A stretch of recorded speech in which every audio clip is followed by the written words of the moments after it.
it almost in like a fit like nature. You just spin with this axe, knowing full well the centrifugal. No, not knowing what centrifugal force is, but knowing that when you have practiced this before, that there is exuberant amount of force behind it, and this is what leads you to cleave this creature in half. As you do, you connect right where his sphincter is, coming all the way up to his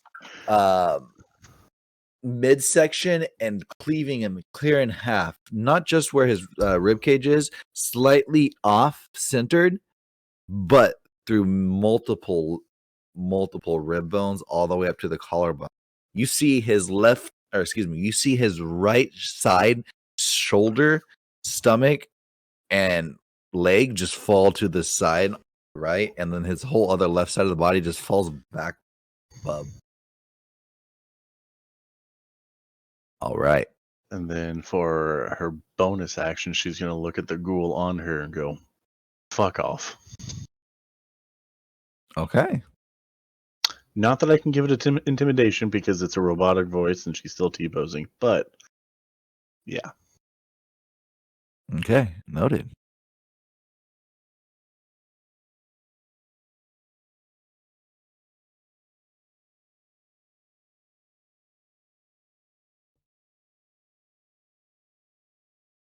The zombie just falls to the ground below, not seeing that it ended the floor, or the floor ended. And that's all his turn. John Mark, it is your turn. Okay, and I see the zombie fall down, right? Yeah, you see the zombie. More so, you hear the falling of the clatter below. You kind of just hear the as Barb cleaves this guy in half, and as you're kind of just taking in the scene for a moment, as soon as the guy just kind of splits in half, another zombie just falls on top of his body. So you would see the zombie fall and just make this noise. You're standing in Vim. Okay. 30. Can I stand on this zombie since they're dead, or are you not okay with that?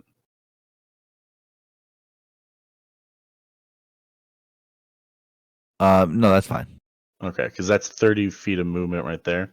I'm just trying to get closer so that way I can see what's going on. So, I'm going to see the ghoul that's on Barb, and I'm going to change my spells around. I'm going to cast Sacred Flame. Do it on them, and that is Dexterity saving throw. Okay.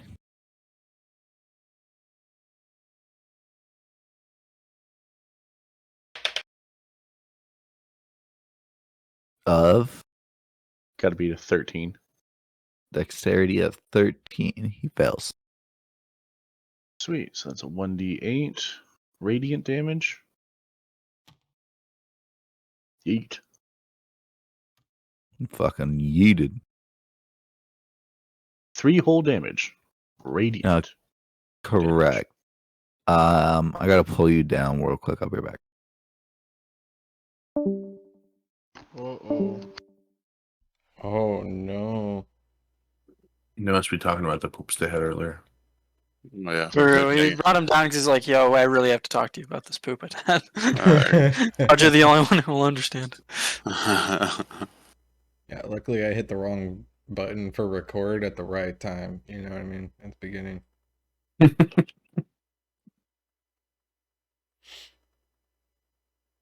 You saying you cut out the buttholes, dude? That's kind of messed up. I think. Not like this. So Todd's dead. Oh. Yeah. Quick. Again? What? You didn't tell that to me. Don't mind it. It's okay, guys. We'll still live. I told you I was killing someone tonight. You did? Yeah. I mean, if his body's already dead, can we just like raid him? Yeah, you could. Okay. Dibs on the crossbow. But no, he's not dead. Nonetheless, it is Bub. You hear Bub yell in anguish. Not in anguish of like being hurt or anything, but just in like pure frustration. You're not sure if it's because Barb stole his kill or if it's because of another zombie that just fell down before him when he thought he was done. But nonetheless, you see him reach down and he picks up the half of the body that was just cleaved in half by Barb. He picks it up by the head. And as you do, you see him pick it up and like as if he's gonna bring it down straight up all the way back and throw it down like a club. And as he brings it back, you hear the crack of the neck as it like winds up, and you see him load it and just plow it down on this zombie. See if he hits. Plow it down on the rock beside the zombie as it just splatters everywhere, not hitting the zombie whatsoever, except for with blood and viscera. Good job, bub.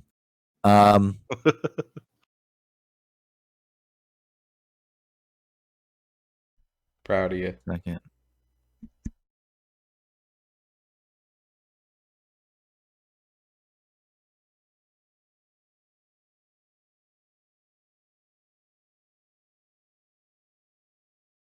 In the distance, you guys see what seems to be shadows flickering in the distant light of the lime green light that's off in the distance.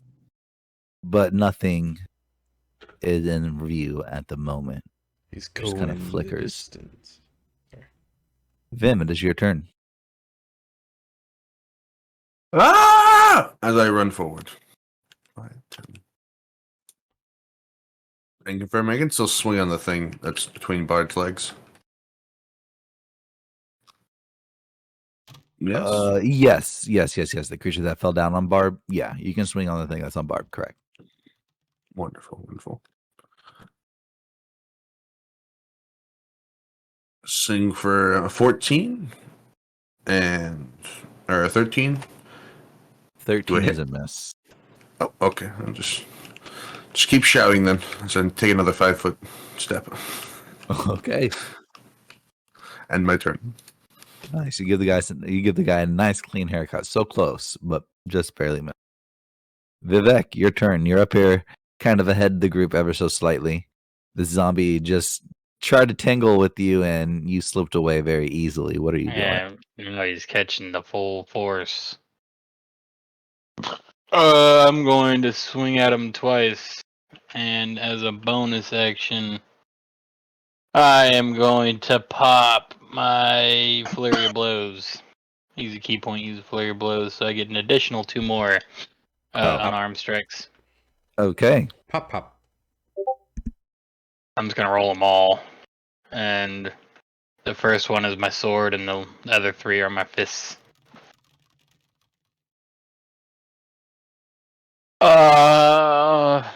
Disgusting. 18. First one's an 18, and the other one is a 24. The other one is a 13. And the last one's a 25. Everyone but the third one hit. 13 doesn't hit? The 13 Damn it. did not hit. Damn.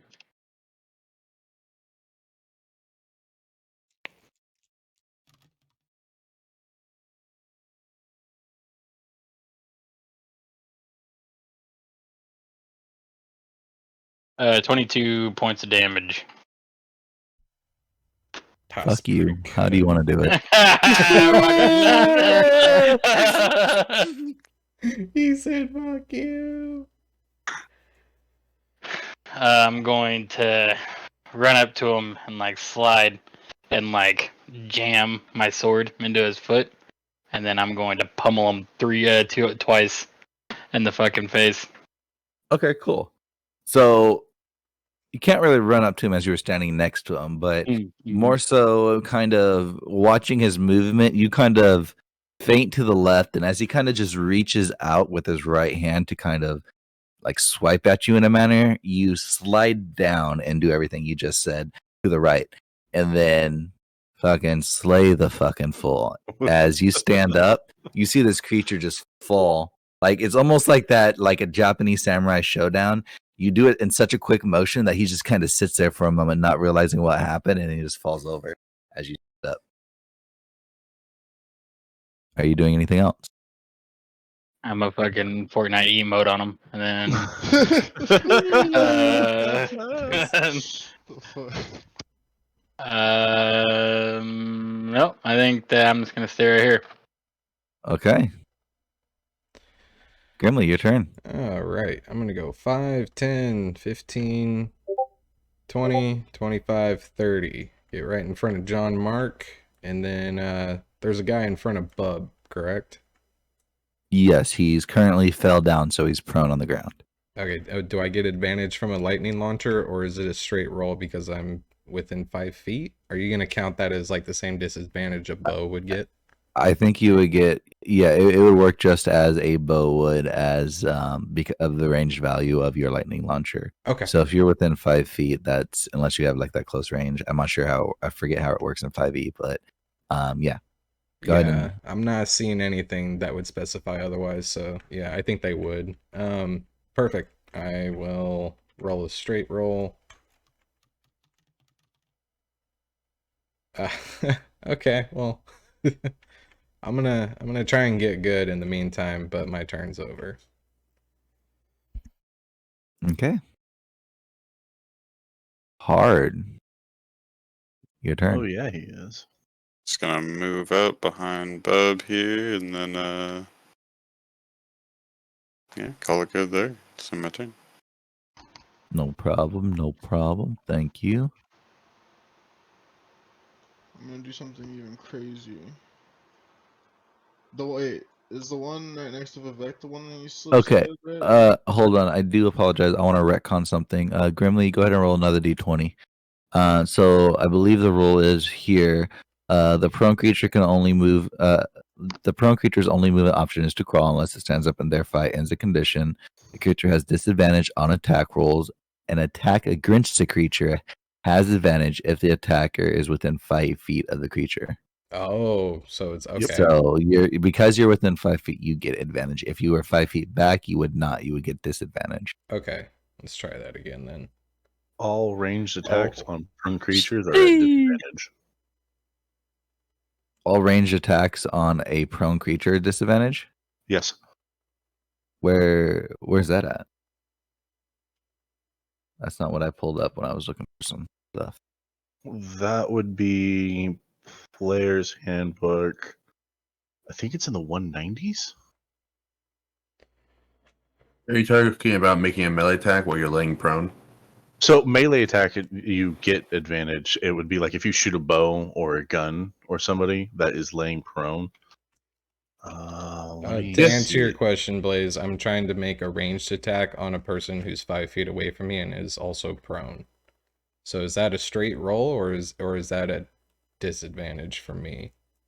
You get, as your class as an artificer, do you get any penalties for making a range attack within 5 feet? I didn't see anything. It counts as a simple ranged weapon. Then it's probably a flat roll, since you get disadvantage for attacking that close, but advantage for them being prone. Okay, then we can go with my original number for now, Shane. Okay. But we'll look at that later. I'm cool with it. Sorry, go ahead, Finian. Oh, I just wanted to know if the one next to Vivek, that was the one that he fucking slip slide and beep beep bop, right? Correct, the one besides Vivek. Then that is all I'm doing. He took so long to fall down, he just fell down. Oh yeah, okay. I know he was doing his little samurai thing, so I just wanted to make sure. Yeah, that's all I'm doing. You're not doing anything? No. I'm being very versatile. Okay. The spellcaster with only a couple spells left. Yeah. Another zombie falls down on top of Barb. Barb now has 2 zombies on top of her. Let me make an attack.